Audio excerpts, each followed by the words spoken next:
নম্বর যে নীতিমালা, কোরআন হাদিসের 1 নম্বর যে নীতিমালা, সেটা হচ্ছে আল্লাহর স্মরণ ও সালাত হতে গাফিল হওয়া যাবে না।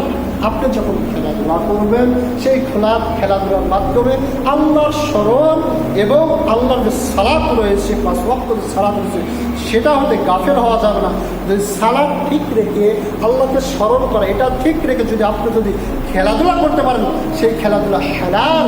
আর যদি আল্লাহর স্মরণ যদি ভুলে যান, গাফেল যদি হয়ে যান, খেলা দেখতে আসেন চলে যাচ্ছে আসরের সালাত, খেলা দেখতে আসেন চলে যাচ্ছে মাগরিবের সালাত, এমন বসেছেন, ফজর চলে যাচ্ছে, জোহর চলে যাচ্ছে, আসর চলে যাচ্ছে, মাগরিব চলে যাচ্ছে, এশা চলে যাচ্ছে, আপনি গাফেল হয়ে গেছেন, আপনি ভুলে গেছেন কখন যে আযান দিয়েছে, কখন যে জামাত হয়ে গেছে।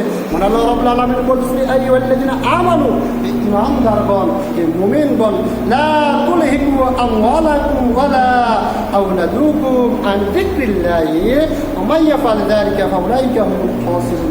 আল্লাহ রাব্বুল আলামিন বলতেছেন, আইয়ুহাল্লাযিনা আমানু, ঈমানদার বান্দা, লা তুলহিকু, তোমরা কখনো গাফেল হবে কি হবে না, গাফেল হবে না, তোমরা নিজেদের ক্ষতি করবে না, তোমরা নিজেদেরকে ধ্বংস করবে না, তোমরা কখনোই গাফেল হবে না। কিভাবে গাফেল হয় মানুষ? আমওয়ালিকুম, তোমাদের ধন সম্পদের মাধ্যমে। সুতরাং এটা শুধু ফুটবল খেলার জন্য বলতেছি এমনকি নয়। আপনি ধন সম্পদ অর্জন করতে গিয়ে, দোকানদারি করতে গিয়ে, রিজিক অর্জন করতে গিয়ে, তালাশ করতে গিয়ে আপনি যদি সালাত থেকে গাফেল হয়ে যান, আপনি এই আয়াতের অন্তর্ভুক্ত। ওই সময়ের জন্য ওই ধন সম্পদ অর্জন করা আপনার জন্য হারাম। আপনি দোকানদারি করছেন, জোহরের সালাত হয়ে যাচ্ছে, সালাত হতে আপনি গাফেল, বুঝা যাবে ওই দোকানদারিতে ওই সময়ের জন্য ব্যবসা করা আপনার জন্য হালাল নয়, আপনার জন্য হারাম। প্রত্যেকটা ক্ষেত্রে মাল সম্পদ, ধন সম্পদ অর্জনের জন্য যদি আমরা সালাত হতে যদি দূরে থাকি, আল্লাহর জিকির হতে যদি দূরে থাকি, আল্লাহ রাব্বুল আলামিন বলতেছেন এটা হচ্ছে গাফেলদের আপনার অন্তর্ভুক্ত। তারপর আল্লাহ রাব্বুল আলামিন বলছেন, ওয়ালা আওলাদুকুম, এবং তোমাদের সন্তানেরা যেন তোমাকে আল্লাহর জিকির হতে, আল্লাহর সালাত হতে যেন গাফেল যেন না। সেদিকে লক্ষ্য রাখতে হবে। সন্তানের জন্য রুজি রোজগার করতে গিয়ে আপনি গাফেল হয়ে যাচ্ছেন, সালাত পরিত্যাগ করতেছেন, স্ত্রীর জন্য সালাত পরিত্যাগ করতেছেন, সন্ততির জন্য, ধন সম্পদের জন্য আপনি আল্লাহর স্মরণ হতে গাফেল হয়ে গেছেন।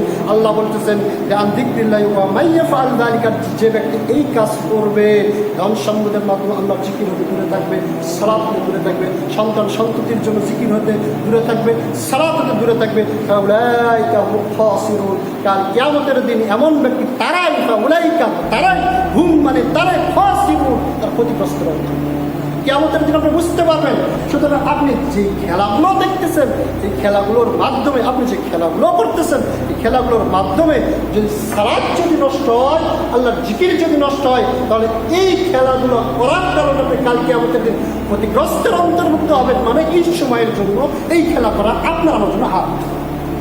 এখন বিশ্বকাপের পরিস্থিতি আপনি নিজে একটু আন্দাজ করে দেখুন।